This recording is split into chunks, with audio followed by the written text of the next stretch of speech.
I was attracted to women. I just thought it was going to be the thorn in my side forever. This is just my suffering for holiness, and I'm just not supposed to do anything about it.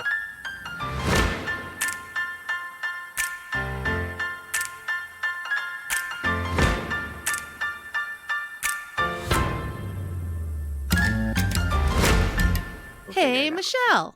Hey, Carling. How's it going? It's going. How are you? Yeah, I feel let down. I all morning was preparing for these thunderstorms that the weatherman app was saying. Weatherman. And why is he a weatherman, Carling? because he doesn't know what he's talking about. Okay. I like that. That makes sense. It's because Mother Nature probably sent a message and it was interpreted by the weatherman.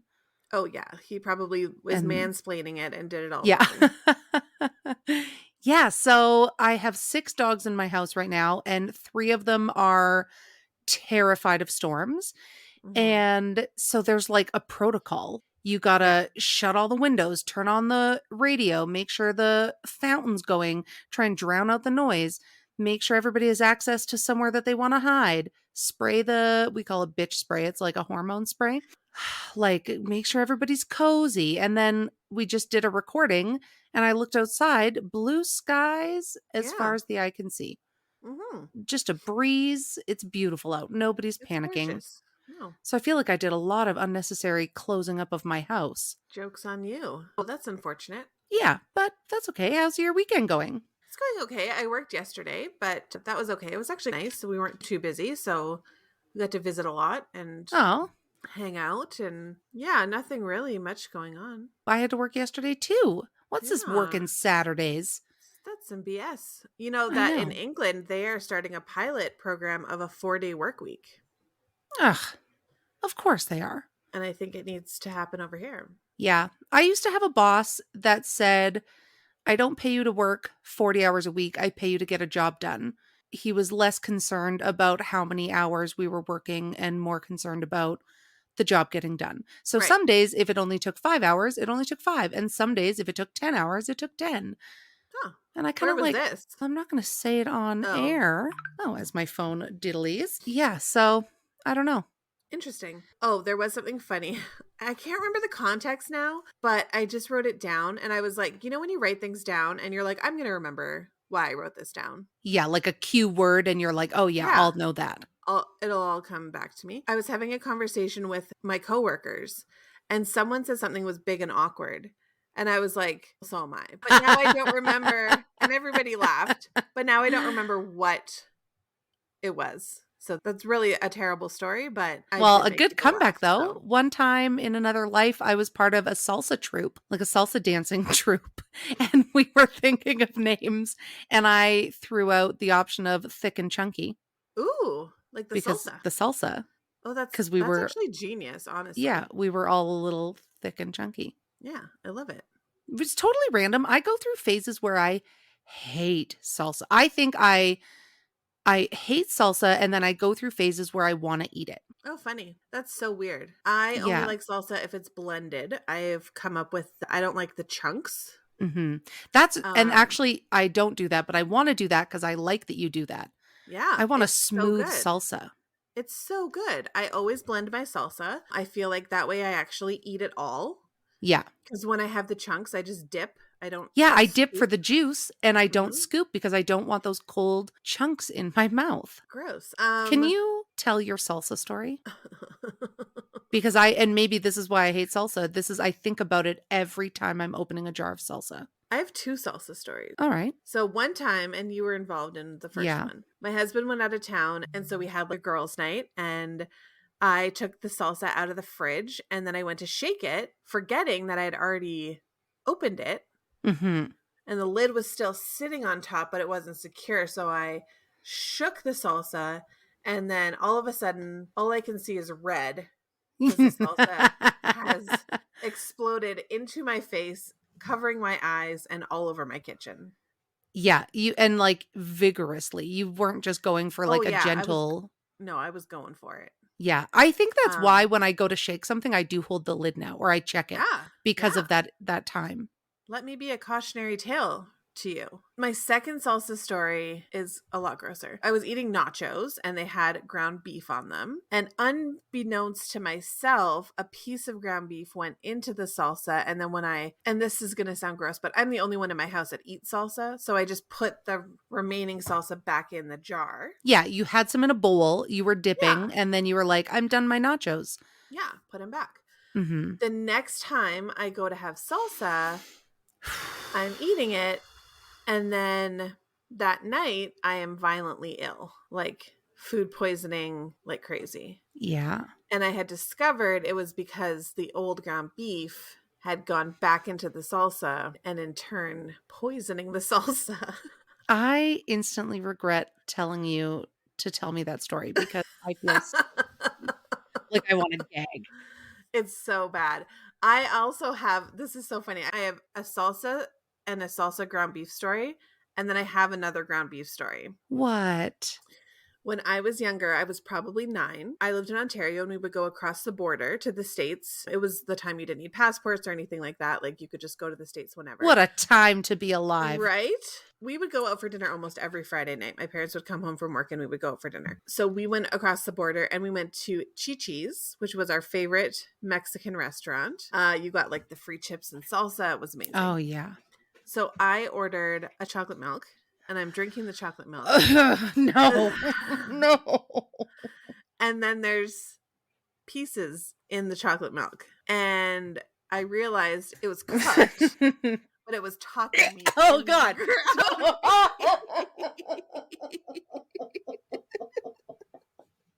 We've just lost every listener that we have ever gained on this podcast. So anyway, so I think what happened was in the kitchen, someone was like carrying a taco over top of the chocolate milk and this is your fault. I hate you so much. This is your fault. This is our farewell episode. Oh, God. That is a nightmare. It's over. Well, it was. That is a nightmare. I can't believe I just gagged. It wasn't great. Did you get a free meal?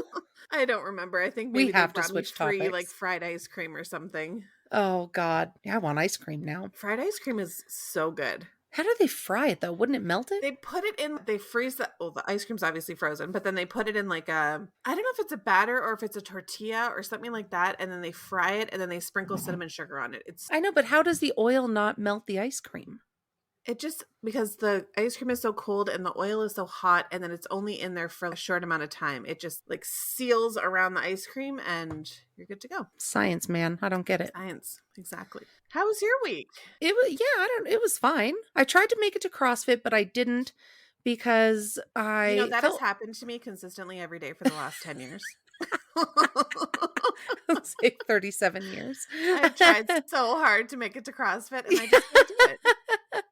Yeah, just every time I was going to go, there was like a risk of hail one day. And I was like, I'll just go tomorrow, which I don't know. That was a poor excuse. And then I felt really nauseous that day. And then I don't know. I'm going to really try and go this week though. Yeah, I believe it. I feel like this week was so big though. Have you listened to any of the boy band EP that dropped? I'm terrible, but I haven't. No, you can be honest. This is a safe space. This is a safe space where we promote our guests. No, I downloaded it because you shared about it and I was like, oh yeah, I had forgotten and now I can't get one of their songs out of my head. Is it the Ferris No, it goes, one? oh my, oh, something kaleidoscope. It's like, I know, it's like in my head. It's very like boppy. I really like it. Oh, I love that. Yeah, I'm gonna have to download it. Yeah, it's really good. Then I made a post about our Patreon giveaway for June for Pride Month. I'm so excited. Yeah. So awesome. For the month of June, okay, for those that don't know, we have a Patreon. For those that don't know what that is, it's a monthly subscription, and which is one of the many ways you can support the work that we do. For as little as $5 a month, you get 2 bonus episodes a month, and you get entered into draws and all sorts of stuff. So for the month of June, we're doing a Pride giveaway, and all you have to do to enter is be a patron member. At the $5 level, you get entered once, and at the $8 level, you get entered twice. And we're going to give away, I've got some Oh, I sent you a picture of the thing that I ordered. Yes, you did. I'm going I to love it. send It's you, so cute. yeah, we're going to send a couple of little goodies, including either a t-shirt or a tank top of your choice from the boy band merch store. I also found a couple of our mugs Ooh, we should include a got mug. made like at the very beginning of our podcast. So I was going through my room and I found a couple of them already, like still wrapped up. So Yeah. Oh, I love that. yeah, we could send out one of those too. And then what did we do on Wednesday, Michelle? Oh my, we recorded Wet Wednesday. That's the only way I'm going to say it. Yeah, we recorded our Wet Wednesday episode with our friend Julie and with your girlfriend Lindsay, and it was really fun. I could have talked for 2 hours.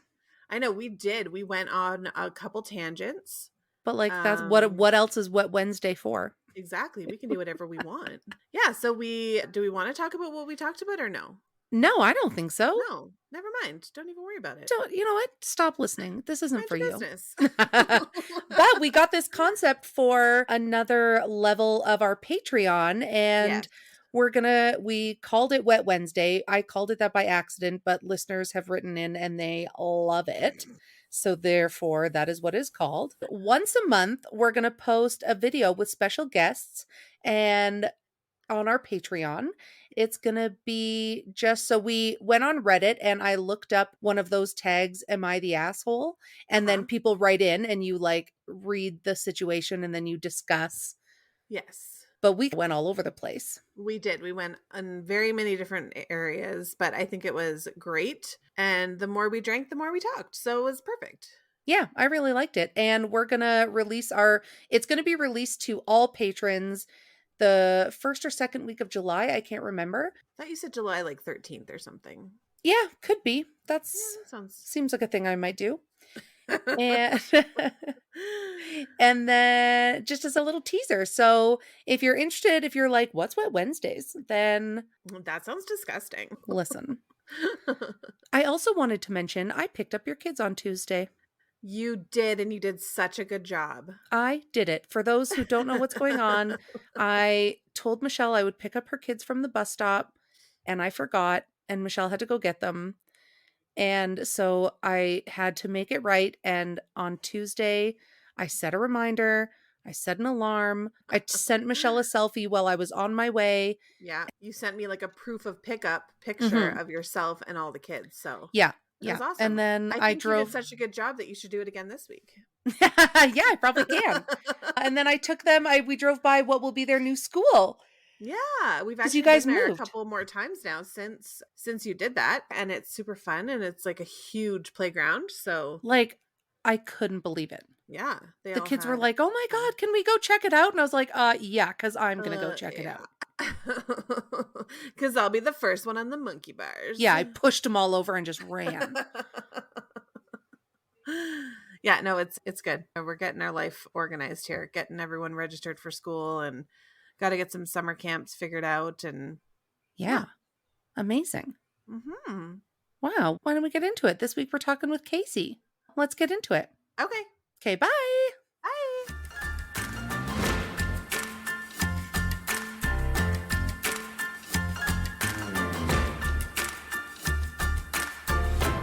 Hello, Casey. Hello.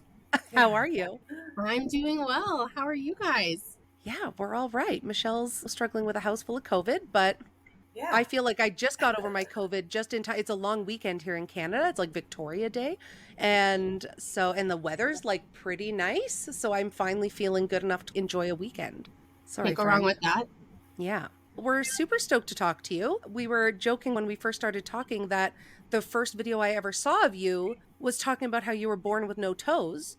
And then yes. I saw your username, No Longer a Pastor's Wife. And then I went into a rabbit hole of watching your videos. And I was like, this girl has a lot. I want to hear all of it. Like the toes are the least of it. That was just like the first interesting thing that caught my attention. It is funny that way. I joke that like I make all this content about all these other different facets of my life. It's my normal platform. The minute I post something about not having toes, it is like the most viral content in the universe, and it cracks me up. I'm like, maybe they'll watch my other content too, but like the novelty of not having toes is so funny to most people. So I'm probably going to do more of it just because it's so funny. But yeah, that's one of the most memorable things about me, virtually and in person. I think it's because it's so different. Like, it's just shocking. But anyway, so just briefly, you were just born with no toes.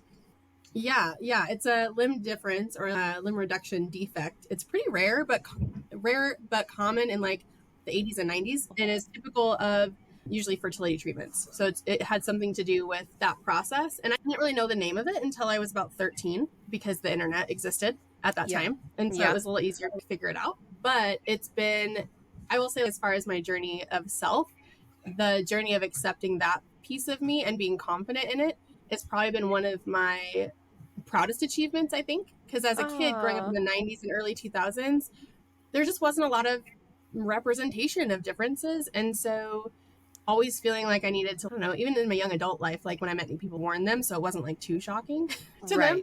Like, and really learning how to just come into my own and accept that not only is this me, but I like this part of me. And shoe shopping's a trip. Like when someone put me in the kids section and they're like, oh, who are you shopping for? And I'm like, me. And they're like, they look at me sideways and I look down at my feet and then they get really uncomfy. And I'm like, it's totally fine. Totally fine. Yes, I'm buying size 10 ballet flats and I'm a grown woman and my daughter and I share the same shoes. It's fine. It's totally cool. That's so funny. Yeah. It's funny because I even had a couple people, I don't know if you've seen these videos, where someone tagged me in a mom who had a TikTok account whose daughter had missing limbs on her one hand. It looks a lot like my other hand because I'm not only missing toes, but I'm missing some fingers here. Oh my God, that's amazing. Yeah. So she had a hand like this and someone tagged me in it and I duetted the video because she was talking about her journey as a mom to normalize and like body acceptance in these differences that her daughter, a young daughter, like under one, like an infant, is going through, and how her journey as a mom to like embrace that inclusion. And I duetted it because, and I said, what a difference that would have made for me as a kid to see someone else like me. Because I grew up in a small town in North Idaho. Like we were a novelty. I was also a triplet. And so we were just like, oh, wow. We were the novelty. Everyone knew us and we were a package deal. So seeing that and seeing a mom like really using tools like the internet to help know what to do. I feel so fortunate as a mom now to have access to more information to easily to do better, to research, to better myself. I just think the representation and things that like has brought me to where I am today, like from going from like this small town in Idaho to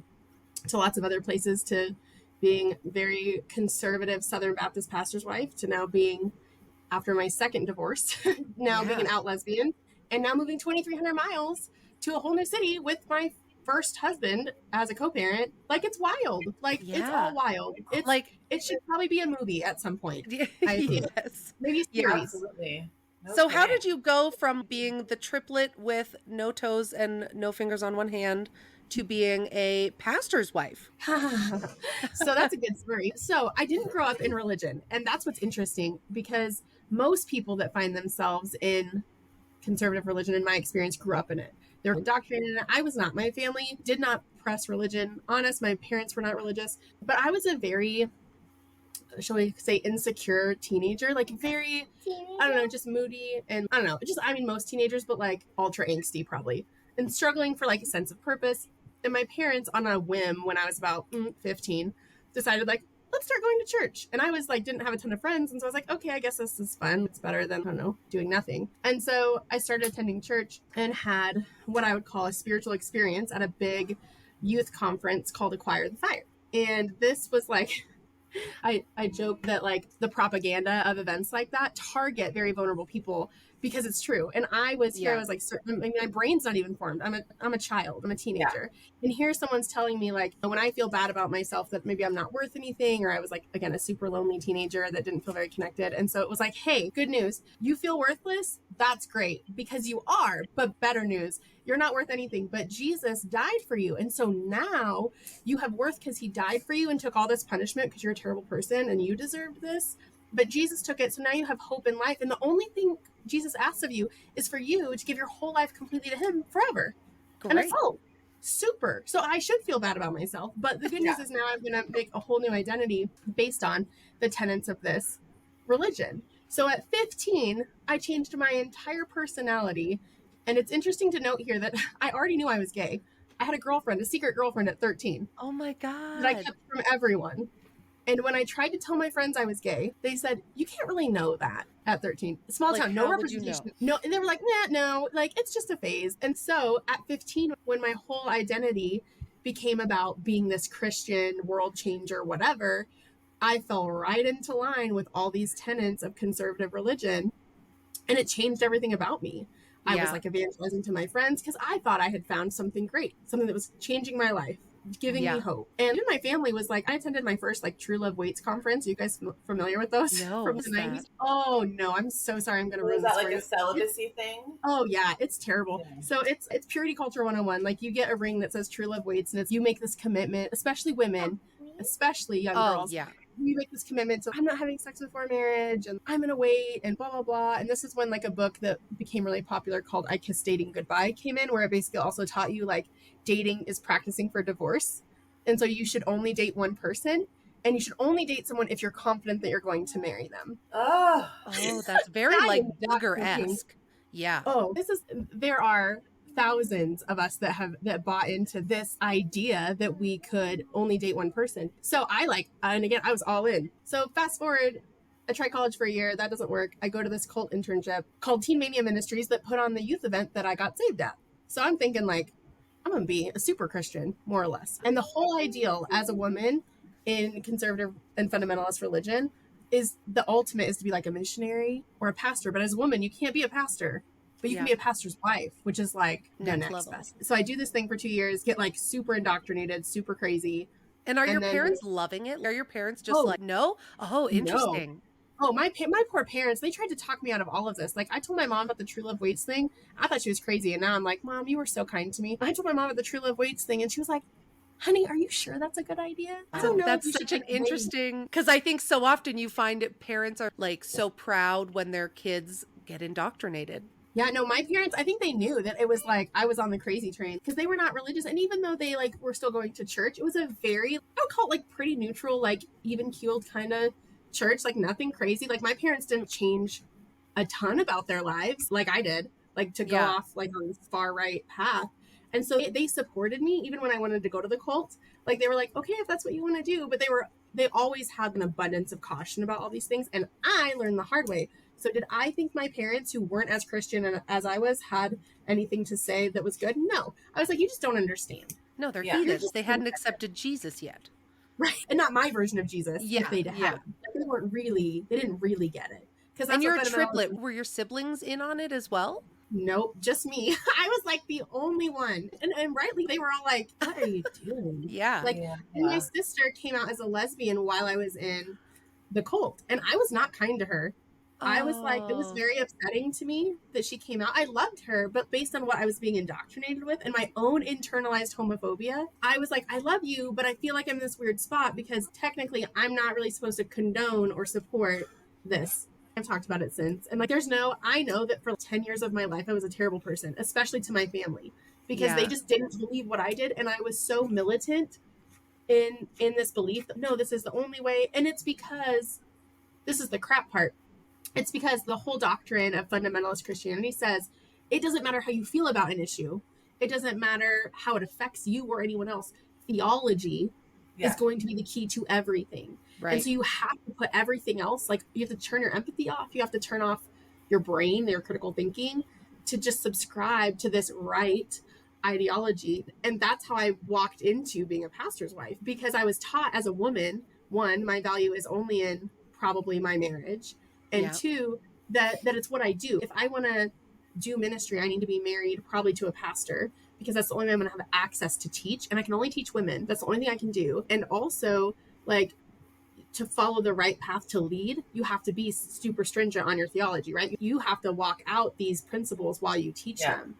And the gender roles of men and women are so incredibly toxic. But I was taught to be a good woman, you were to be more reserved, more quiet, which I am none of those things. I've never been those things. It did not stop me from trying, and I did, to my detriment, try. But it also teaches you things like your value as a woman and in marriage relationships are not in sexual attraction. They're not in even really friendship. It is, do your life's calling from God line up, and does your theology align? And so when I met my first husband and I was interested in him, because I had no standards and had never dated before. He flat out told me, you are not my type and I am not attracted to you. And my dumb self was So like, romantic. that's not too bad. I guess that means when I get older, like, you won't be like, what, you wanting a younger model. And so I was like, I guess that's not everything. But he was like, but don't worry, you have good theology and I don't see any red flags. And so in my mind, I was like, great. Did he see a rainbow flag? Yeah, I know. He should have seen that. He probably has his own, truth be told, just deeply closeted. So it was just like, okay, great. Like, you're in ministry. I want to do ministry. Like, this is great. We align. Like, we're interested in kind of the same things. How old were you? 22 when I met him. And was he older? Like about? No, he was the same age as me. Wow. I was fresh out of my cult experience. And so, and again, wanting to be married so bad because time is a wasting, like in your 20s. And so I met him. He was in the Boise area to start a college ministry. He was from Texas. My internship or cult was in Texas. And so I was like all into Southern culture, of course, because can you really be like a fundamentalist if you don't have like all the Southern things? And Southern people just really get Jesus. Oh my gosh. Because the Northwest is we're so unchurched that like they need Jesus. Oh my gosh. It was gross. I found it so interesting what you're saying about like the theology part of it, where even if you have people like, there's these principles and you have to stick to these principles, but these principles don't offer any leniency if you're facing people in your life who are gay or who are anything that goes against it. What do you do and how do you show them compassion and love? It's just like, you can't, like you said, you have to stick to your rules and there's no room for anything else. Wow. Yeah, that's exactly true. And it's a lie that we're told and we just believe because we don't want to believe that we're being unloving. So what we would say is, what I said, I shouldn't say we, I should say me. What I said often were stupid things that would really make me mad now. But I would say, I love you and I care about you. And it's because I love you that I'm telling you that your lifestyle is wrong. That what you did, whether that be a sin or like a medical procedure, that was wrong. You should not have done that. And I'm telling you these things in like really judgmental ways, but I have believed the lie that the most loving thing I can do is get you to follow Jesus because that's really what you need. And so it's like this weird lie of empathy. Oh, I'm doing the right thing by you because I love and I care for you by telling you about Jesus and telling you that all these things are wrong. But it is so far from that. And like and I had those conversations. I had many conversations with people, with my family members even, that were hurtful and terrible. And I just doubled down because I was like, no, but if you just believe this. And it's in my mind, I believed I was loving them, but you can't look at someone who they are and say like, I love you. Yeah. You're loving them because you're saving them. That's your ultimate goal, is to save them. And so no matter what you have to say or what you have to do, it's all out of love, because in the end, they're gonna come to Jesus. So it's like, love the sinner, hate the sin. It's all about, I love you so much that I'm gonna bring you on the right path, when that's not their path. They don't want to be on your path. And it feels so conditional. I love you with this condition. Yeah. And it is. And it's very underhanded and manipulative because it's not, I don't actually care about even my family members. Like, I loved them and cared for them, but did I care about the pain I was causing them? Absolutely not. Right. Absolutely not. Did I care? Like, and it's ironic. Two things that are really, that are not lost on me in my first marriage and its demise is that one of the like most defining moments for me when I was, something is very wrong, which I said that most of my marriage. I was like, something is very wrong. But one of them was in terms of theology, that like my first husband, because he was a pastor and also because he was a man, thought he had cornered the market in our marriage of like intellectual smarts on theology. And so I had met a friend from high school that I've known my whole life. Like, we have been friends since kindergarten, and he and his husband were in town and I wanted to see them. I hadn't seen them like 10 years.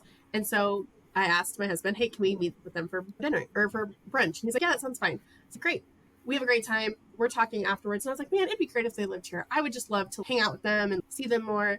He was like, yeah, maybe we could invite them to like a Bible study or something, but they would have to know that before they accept Jesus, they have to know that they would not be together if they were to follow Jesus. And I was like, my minor disagreement, I wasn't even disagreeing with him at that time on theology. My minor disagreement was, I'm not sure that decision has to be made or clarified before someone can come to faith at all. I'm pretty sure they can work that out on their own. Yeah. And he and I had this blow up argument about it. I can remember it like it was yesterday.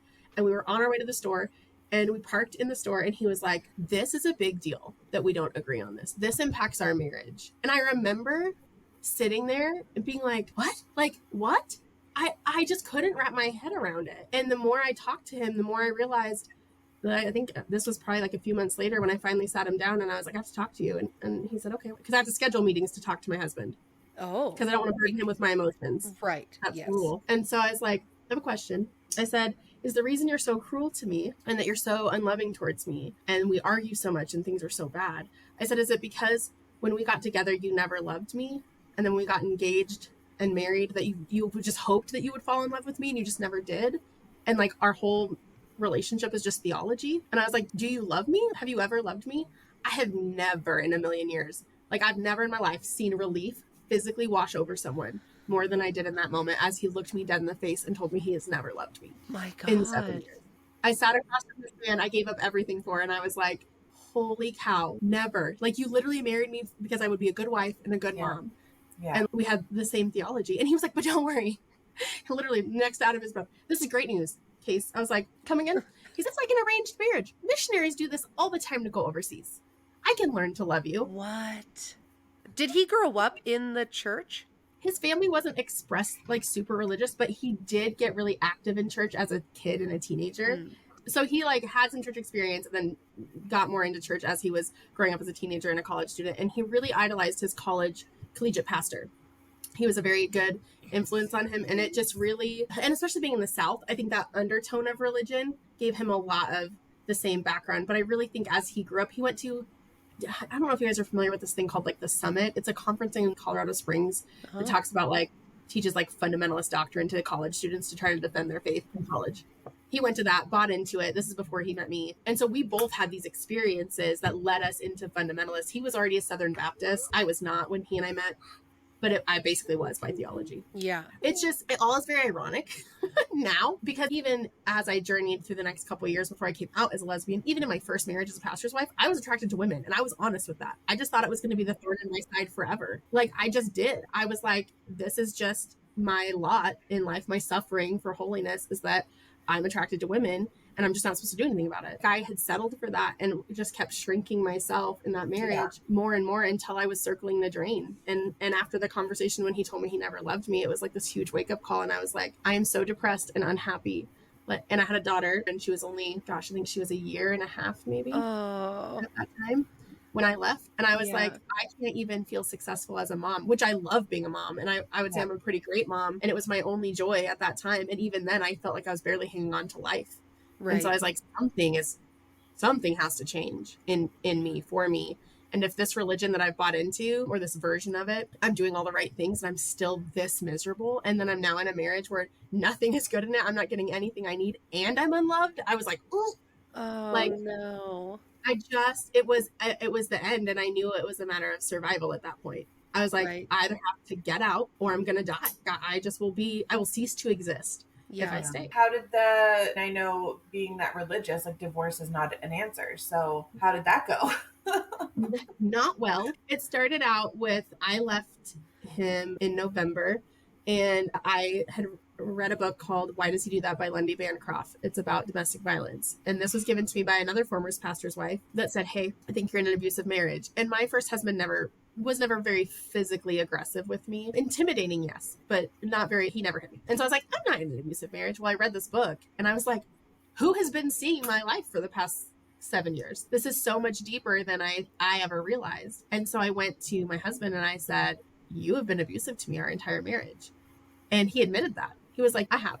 And I was like, okay, this is a problem. And we're in ministry, so it's extra problematic. Yeah. So I need you to take a break for us to figure this out if we're going to save our marriage. And I said, and I think that starts by us talking to your board of directors. So we went to his board of directors and he told me, he said, I'm going to tell them that I've been abusive. I said, okay, great. You think that's how that went? No, it's not how that went. Instead, I said, he has been abusive in these ways. And he sat there and he was like, yeah, I have. But this is what these men, these Southern Baptist pastors, looked at me and said, Casey, that sounds really hard. Have you talked to other pastors' wives about the cost of being in ministry? I was like, what did you say? Yes. But what does that have to do with where we're at, like right now? And they're like, obviously we support you. And then they told my husband, they said, hey, we don't want you to make any rash decisions about the ministry. If you need a little bit of time off, that's fine. But don't make any rash decisions about not being in the ministry anymore just because of the state of your marriage. Ouch. Because God is calling on your life. And this is just a distraction and an attack from the enemy. And so those same men None of them. And they all knew me very well. Those same men that sat in that room with me while I detailed this abuse. Do you think one of them checked in on me after that meeting? No. Not a single one. Did their wives? No. Well, because they all had wives at home that were being treated the same way, because that's the sacrifice that you have to make to be a pastor's wife. Oh, Exactly. That blows my mind. I was just listening to the wrong people because I was friends. I'd gotten close to some friends that were Christians, but not Southern Baptists, that were helping me through this. I was staying with them. So the whole narrative this time was like, Casey's just listening to people that aren't in the church. They're not Southern Baptist. Yeah. They're people with more liberal theology that don't value marriage or the ministry or understand it like we do. Right. And so when I finally filed for divorce, because my first husband didn't quit the ministry, wouldn't quit it, and then backtracked and said, I haven't been abusive to you. I mean, how do I know? How do I know that what you're saying is true about me? I'm like, oh, I'm sorry. Because it happened to me? Maybe that's how. But I'm a woman. I guess not. So when I filed for divorce, the church came out of the woodwork to harass me mercilessly to stop the divorce. Like, Wow. They told me that I needed the church's permission to divorce my husband. And was there a point where maybe a deconstruction of religion started happening? Yeah, during this time, it did. And it's interesting how stair-steppy that feels now, because it was like I was losing everything. This community of hundreds of thousands of people that I was intimately involved with in our area, they all knew me. They had supported me. They helped with our adoption of our daughter. Like, they were intimately involved in our lives, and all of them left me.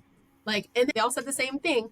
We love you. We care about you no matter what. Yeah, that's a lie. And because at that point, they're just casting me out and giving me over to my own sins because I have not listened. I was losing everything. And I was like, okay, I couldn't lose my faith completely at that point. And so I entered into a more mainstream Christian church at that point, into the Celebrate Recovery community, because my friend was really involved with them, to try to find like a landing place to figure things out. But even in that space, I knew, like, I was like, I don't think anything in this religious space is for me.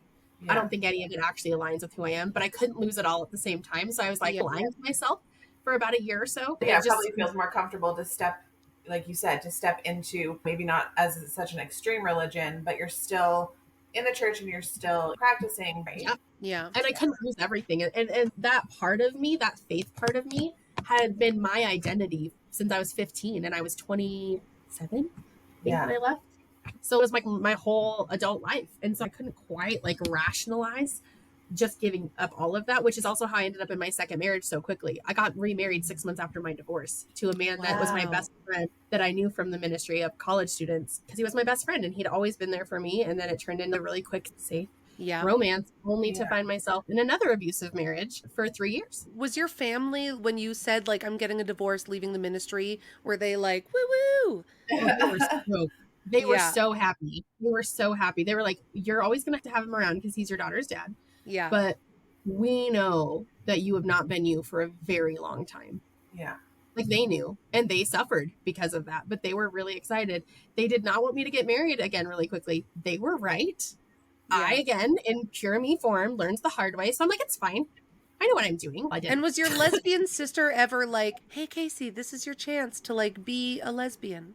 No, she didn't. And it's funny because I should ask her when I talk to her tomorrow, but I should ask her if she ever thought that I was gay, because we never really talked about it growing up. She puts it this way, that we didn't know. She knew she liked women, but she didn't know there was like a word for it. She didn't know that she was a lesbian. She just knew she was attracted to women. Yeah. But didn't know what to do with that. Yeah. And so I should ask her that question, if she ever was like curious if I was going to be gay, because it probably was very obvious to most people that knew me. It was obvious after I came out that they were like, there's no question about that. And so I should ask her, but like my sister is very supportive in that she will always support whatever decision I make, even if she's like gently, are you sure that's a good idea? I'll love and support you, but are you sure? And I'm like, yeah, this is great. And she's like, ooh. But my family's like they're all like that. They'll support me no matter what, but they're, are you sure that's a good idea? We're a little worried about this. And I've had enough hard lessons recently that I'm like, oh, maybe I should start listening to that just a tiny bit, instead of being like the unruly teenager that I think that still lives inside me, that's I'm going to do what I want, when I'm like, oh, maybe there's wisdom there. Yeah. Maybe I should slow down a little bit.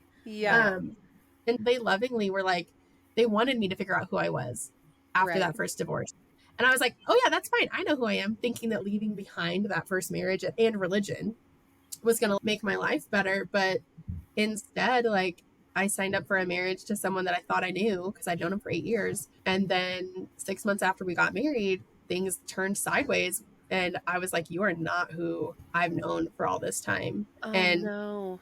And my parents, again, my mom, God love her, like 2 years ago, my second husband left me over something so stupid, packed up all his things and left me. Wow. And so right after my first divorce, when he and I started dating, I had someone reach out to me that I knew from high school that was lesbian and that wanted to see me. And I was like, oh no. I was like, oh, is she going to ask me out? And so I told him this.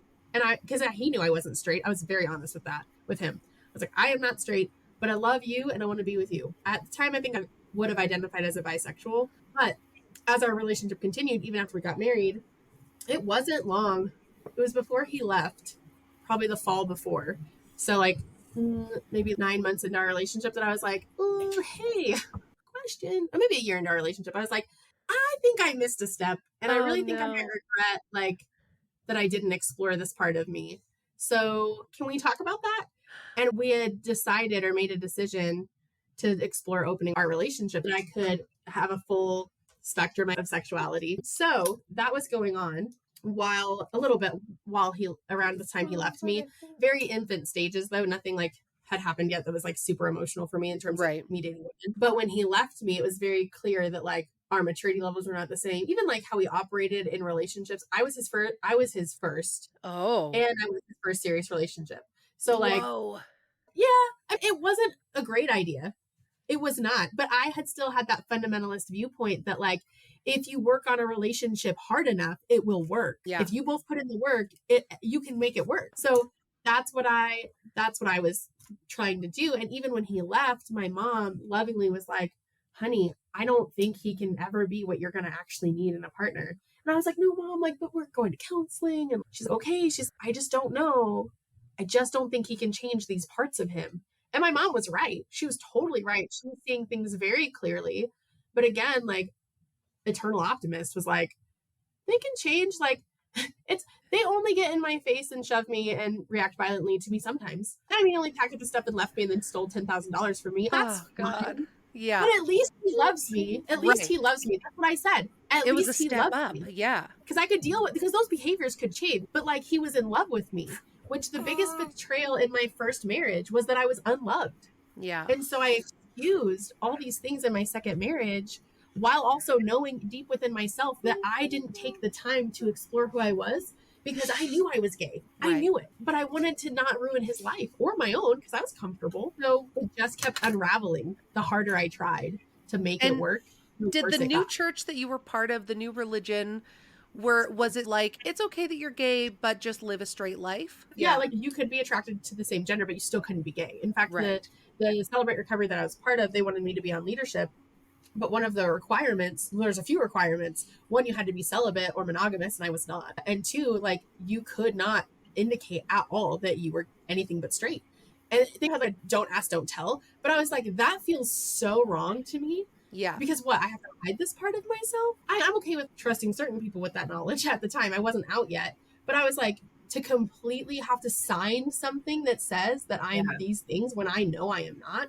Yeah. Absolutely not will I do that. I was raised in the Catholic Church, and I remember watching this video like years and years ago called The Third Way. And it's basically the third way is that you can have same-sex attraction and you can be gay, but you can't act on that. So you need to, so the church loves you no matter what. And usually if you're gay, it means that you didn't have a father figure in your life, or you didn't play enough sports. And I remember being so upset and being like, so these people have to go without love, without relationships, without anything, just for God? Like, this can't be right. Because you're supposed to be happier. Like, your happiness is supposed to be tied to this faith, and that's a deeper joy and worth the sacrifice. Yeah, I said that same crap. I listened to that same crap. I would research. It's so unfortunate. I would research how to like not be gay. Like, how do I like? There was this conference that I went to that was like, as a college pastor's wife, that I sat in 2 sessions that were 2 hours long, all about how you can help your college students not be gay. And here's all the reasons they're gay. And I'm sitting in this personally identifying myself, and I'm like, is this what's wrong with me? Is it because of all those things you listed? Is it trauma? Is it lack of trust? Is it that I wasn't nurtured? I don't know. Like, all these things I like put myself in a position to almost be like, what is it's like deconversion therapy, right? Right. To like be straight. Yeah. And then I did that to other people because I was doing it to myself, thinking and believing that if I just believed in my faith enough and loved my faith enough and found joy, then like Jesus would be enough. And that was never true in any realm of my life, let alone my sexuality. It's so toxic and terrible. Like, and can you even imagine if the world was created by God?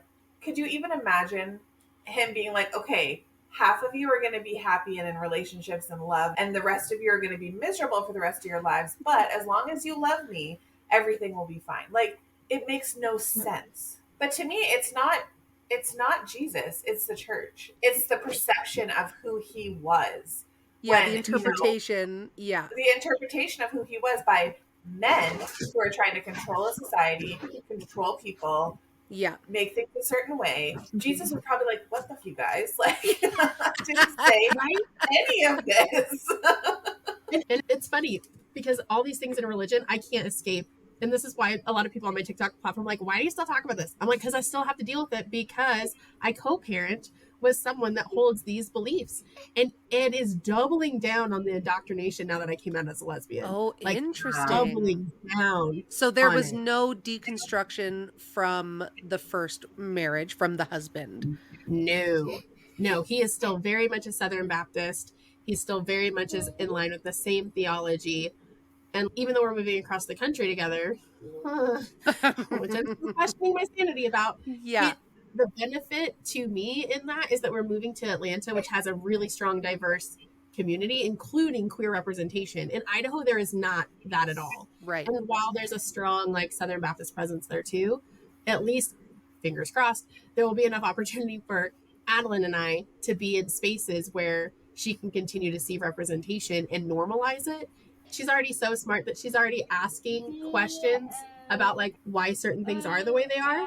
Like she asked me the other day, 2 weeks ago, Mom, is a dad's job to provide and protect for his children, and a mom's job is to stay home and teach the children. And I said, that's interesting because families are made up of all different people. There's not always a mom or a dad. Sometimes there's two dads. Sometimes there's two moms. What do you think that's like for them? What if a dad stays home? What if there are three moms? Yeah. And 2 dads. Well, that would be a big family with lots of love, huh? 6 moms and 7 dads. Yeah. Hey, the chores would be super easy. That's a lot of mouths to feed, though. Yeah. So like I just have to really try to normalize that curiosity. Yeah. But it can be so triggering for me to hear these things that I know damaged me so severely, and hear my daughter like regurgitate them, like Yeah. fears about me going to hell, fears about what's going to happen to mom, like you can't get married because God says, and like all these things. And it's just like a secondhand abuse almost. Yeah. That's just like someone that I'm co-parenting not with. to a next level. That's even different than having someone who like parents a little bit differently than you, but it's like when they're complete, I don't know, everything is completely different. And when you're sending your child away and they're going to be told things that are not true or not aligned with what you think, and damaging to you, like for her to hear things like that about you, that's terrifying to a child. So how do you co-parent? Do you guys have honest conversations? Yes. Yeah. Do we? Yes. How does that work for you? How do you think mom and dad get along? Do you think mom and dad get along great? How do mom and dad talk most of the time? Do you know? Kind of good. Oh, kind of good. Half. Oh, that's good. The move has actually helped us a little bit. So co-parenting is a challenge, and it hasn't. I am so grateful that I have a secular therapist that's religious trauma informed, because wow. there is no way I would have survived the first year or the last year of co-parenting without her, because of all the triggers that we're encompassing. So what I do often is I have to not make it about him, like me fighting his indoctrination, but I have to make it about approaching my parenting to Adeline with curiosity, and then separately taking to him any issues. Like, says, hey, I had a meeting with him about Easter a year ago because he was describing in graphic, horrific detail the crucifixion that she was regurgitating and suffering anxiety from. And I went to him and I said, this is really traumatic for Adeline was not even 5, so she was 4. I was like, she's upset. She's coming to my house upset. I don't think this is appropriate. How can we move forward? Like, how can we overcome this or help her feel safe? And he's like, nope, it's totally appropriate. And I'm going to keep doing what I'm doing because it's my responsibility. Because remember, Southern Baptists and fundamentalists, their whole job is to take tiny humans and make them into fundamentalists. Yeah. That is their entire job. That's their discipleship. So it puts me in a really hard spot because I am the exact opposite, especially now. And so a few ways that works for us is I have to keep things to child focus, to say, here's what she's experiencing, but it's not easy. Like, it's not easy at all. And to some degree, what I've had to do is make what I would call creative decisions. Like, the school I chose for her is very diverse oriented, very, very queer friendly. And he saw that originally as a ministry opportunity. And so we were attending an event one time on his custody time, but I was invited by him and I was parenting, because that's how it normally works when we're together. One of us parents, it's usually me. And he was upset that we were at a reading corner that was full of LGBTQIA books. She wanted to. She loves reading. And I said, Adeline, what do you want to do next? Do you want to go back to the reading corner? Do something else? She goes, oh, we're going to the reading corner. And he looked at me and he's like, Casey. And I hate it when that man says my name because he says it with such a tonality. And I'm literally like, it took all I have now to be turned around and be like, get my name out of your mouth. Like, you do not get to talk. You do not get to say it. You have no privileges to it. Yeah. And so I turned around and I was like, what? And he was like, come on, this is my custody time. He's offended that I'm like taking her to this reading corner at a school event. This isn't like the Casey show. Yeah. Like Casey's indoctrination. And so I got like a foot from his face. And I was like, this is a school event. I did not organize it. We are participating in the school event. You are standing in the cotton candy line. I am parenting. Yeah. You didn't like sneak in all the books to the school and be like, put these in the corner. Yeah. Basically, like, and so we did it anyway. And he sent me a threatening text that said essentially if I didn't quit participating in the reading corner with Adeline, he was going to take her. And they were going to leave. And I was like, get it, bro. Like, you are outnumbered. You are outnumbered in so many ways. Co-parenting is like it's parallel parenting more than it is co-parenting. Even with this move, like, I was just talking to a friend today about the move because he's already secured housing and I'm about to. And I was like, hey, please don't price me out of where I can live near you, like within 10 minutes. What do you think you did? Price me out of where I can live with him within 10 minutes. And so I was like, my friend was like, don't you have primary custody, Casey? Like, more than him? And I was like, yeah. She's, so why do you have to go to the school district in where he lives? And I was like, right. Yeah. Thanks. I forgot that I had that choice. And I was like, you're right. And so those power dynamics of our old relationship and our old marriage are still sometimes at play for me 5 years later, where it's like, oh, you're right.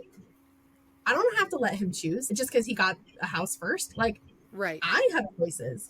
So even just that, like, parallel parenting and trying to figure out how to do this when we have such opposing views in life, and letting Adeline make those choices. And I tell Adeline all the time, if you want to believe what your dad believes, I will always love you. Yeah. I will always love you, no matter what. My dad says, no matter what, I'll always love you. Your dad does say that. That is very true. And I think he really believes that. It's weird.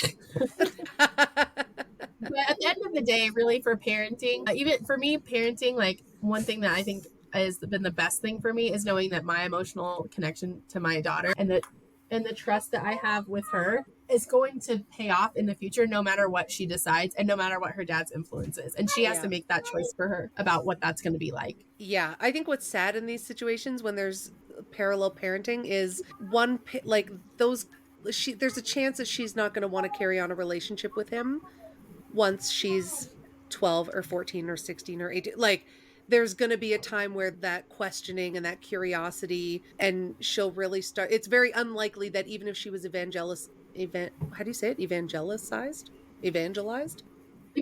Yeah. She'll still love you because you're setting this standard, whereas his seems very conditional based on the religion. It's been a lot of people's experience, and I've heard that feedback from people who grew up in it and even experience it, and that gives me oddly a lot of hope. And I already see it happening in their relationship even now, as a 5-year-old, and that's really sad to me because I get to experience so much fulfillment in my parent-child relationship because I'm emotionally connected, emotionally safe, and that I get this like sweet, unfiltered version of her. Yeah. And like when I interact with her on her dad's custody time, it's a very different version of her. And it's very interesting to watch, and sad to me to watch that he's literally, because of his beliefs and indoctrination and his standards, is missing out on this core shining part of her that is just it's a lot.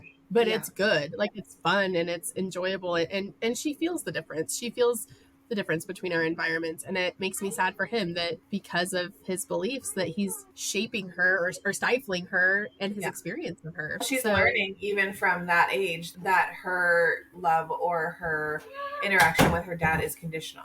Yeah. And it's just like the gospel. Yeah.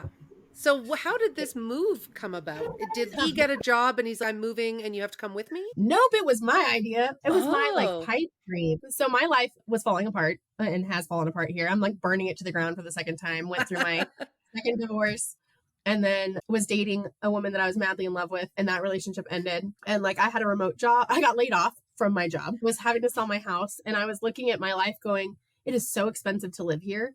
So expensive. Like Boise, the Boise area is known for outrageous housing prices, both rentals or real estate. And going from a 2-income house to a 1-income house, I was like, I cannot afford to live here. Like I literally have no idea what I'm going to do because my second divorce drained me financially. And so I, on a whim, asked her dad, hey, would you ever consider relocating? Because my best friend lives in Atlanta and she's always begging me to come see her and to come live there. And he was like, well, I would go to the South because it's cheaper to live there and I miss it. And I said, well, only place I'm willing to go is Atlanta. And he was throwing out like Texas, which we all know why that's a hard no. That will never happen. And then he was like, Kentucky. And I was like, absolutely not. And then one of the South Carolinas. And I was like, also no.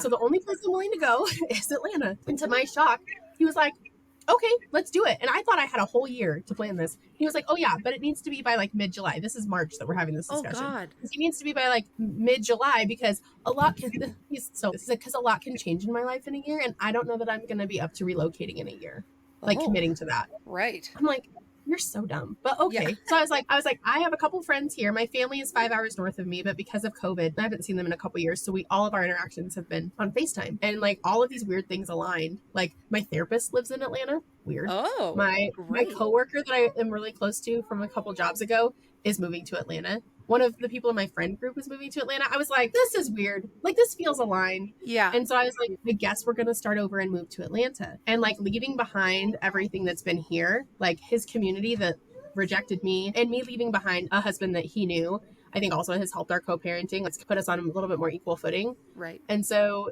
this move is going to be really interesting. He's really excited because of all the church-based programs that are in the South. I'm excited because there's a ton of queer community in Atlanta and I get to start over. I'm not going to be known anymore as the former pastor's wife who then married a former college student of the ministry who then divorced him and is out as a lesbian. Like, that's a really big label to carry in a smaller community. And I'd really like to not be defined by that anymore, especially by people in his life and people in my daughter's life. Right. That knew me before. And so it's like, I still can't believe I'm doing it. I leave on next Sunday. And I'm like, am I really about to do this? And I was like, I am, because I'm doing it. So we'll see what that's going to be like, because it's a whole new adventure. Yeah. And so is your ex remarried? Is he with anybody that's coming? No. And but that's the surprising part. I really did anticipate that he was going to remarry quickly. But Southern Baptists are weird about divorce. They have these unspoken timeline rules.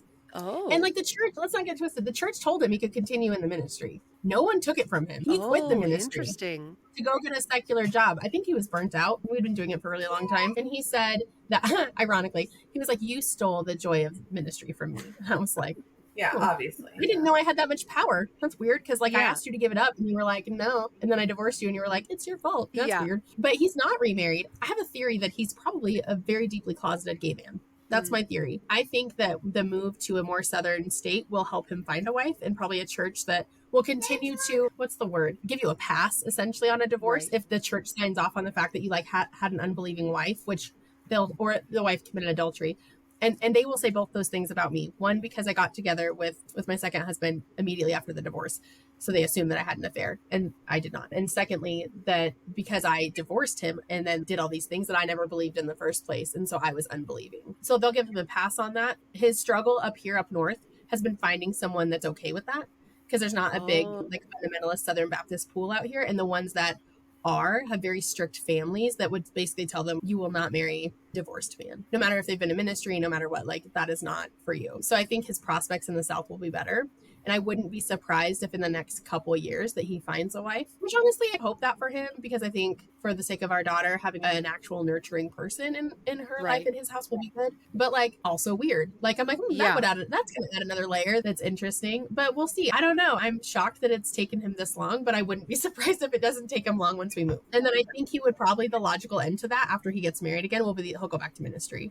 I think that's probably what he's waiting for. So it's weird. Wow. It's a weird dynamic that he and I share. And I'm sure he looks at me like he doesn't even know me, which is probably true because this was me just buried deep inside. Yeah. But not the woman that he knew when he chose to marry me, even though he didn't love me. Yeah, I'm not her anymore. Wild. Wow. And to admit that feels so, I don't know, brazen, but I guess that's just part of the cult. I mean, it is. Yeah. Love is a choice. Oh, right. Gross. I hate that phrase so bad, but that's the narrative. Yeah. You can choose to love someone. It doesn't have to be a feeling. Right. Or an attraction. It's a choice. Yeah. Gross. Yeah.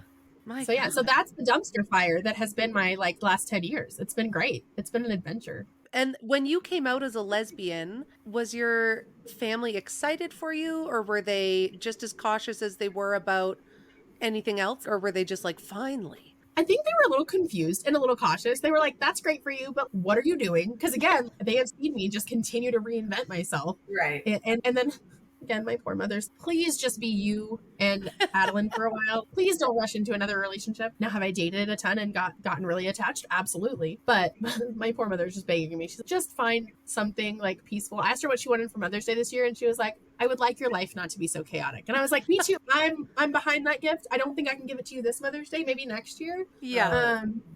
So I was like, yeah, fair enough, Mom. Like, fair enough. They were supportive, but again, like, they're just looking at my dumpster fire too and going, oh, this one is going to give us all the gray hairs because literally she just does her own thing, which I do. Yeah. I just blaze my own path. But they've been great. My family in this divorce and in all the chaos of the last couple of months have helped me a lot and supported me a lot, trying to help me get back on my feet. And I'm super grateful for that. I think there was a time that I didn't think that I would have that. And so having it with them has been really great now because we don't have the baggage of the religion now on the back end. But it's like we're getting to know each other, which is an interesting experience, I think, for both of us, or all of us. Yeah. That's amazing. I love that. Yeah. I can't believe we covered even from the toes to the other end. Yeah. I know. I'm impressed. We covered a lot of ground here. This is impressive. And we did it with 2 5-year-olds running around, like one on Michelle's end, one on your end. I know. And then a dog on your end. Yeah. I so appreciate being here. Thank you guys for reaching out to me and giving me a chance to share the chaos and the unpacking of all the things. No, that's great. We're so appreciative. Like I said, as soon as I saw a couple of your videos, I was like, she sounds like she's had so many interesting stories, and that's what we're all about. So many. Yeah. And I just appreciate that so much. And there's more to come. So I tell my therapist after every session, I'm like, stay tuned for the next episode of the dumpster fire that is my life. I'll catch you up next week. Yeah. And she's just like, oh my gosh, Casey. She's like, all right, okay. Yeah, we'll have to have you back in 6 months to be like, okay, how's Atlanta? What's going on? Is your ex-husband married now? Wouldn't that be a trip? Yeah, I wouldn't put it past him. Oh my gosh. Good luck with your move. It's going to be crazy, but I think so worth it. Yeah. You guys hang in there, and Michelle, I hope you feel better. And your kiddos, I'm so sorry. Thank you. Are you going to be okay with all of you being sick? Do you have people that will drop things at your doorstep to make sure you survive? I'll drop off all the care packages. I'll wear a hazmat suit. Yeah. Yeah. All right, Casey, thank you so much. And we hope you have a great day. And tell Adeline that I hope she has a great day too. All right, guys, we will talk to you later. Bye. Bye. Hey, Michelle. Hey, Carling. Oh my gosh. Casey, thank you so much for being on our show. Your face when I say it. I know every time what you're going to say. I know. Oh my gosh. That was so great. But genuinely every time I am so thankful. Absolutely. We can't believe that people say yes to us when we ask to interview them. Yeah. And she said she had such a good time and she's made some posts about it. And it was awesome. Anytime we can talk about religious trauma, I'm like, huh? Yep. Yeah, that too. I feel that. We should have talked about it in our intro. I just thought about it. But it was so funny because she was trying to keep her daughter distracted. Yes. And she kept coming over and talking. And then your daughter, both 5, kept coming in and just like staring into the camera. Mhm. And then we tried to introduce them. We're like, why don't you guys like say hi? Yeah. And then they just wouldn't acknowledge each other. No. Kids are so awkward. Kids around. are Like my kids have started playing with the girl next door. And they're just weird. They just stand there and it's just go. Don't be a weirdo. But yeah, it's funny. that is funny. It is funny. I'm going to spend a good chunk of my day working on our merch. Oh my. I need to order a tank top because now it's summer and I love my I did not sign up for this t-shirt and hoodie. Yeah.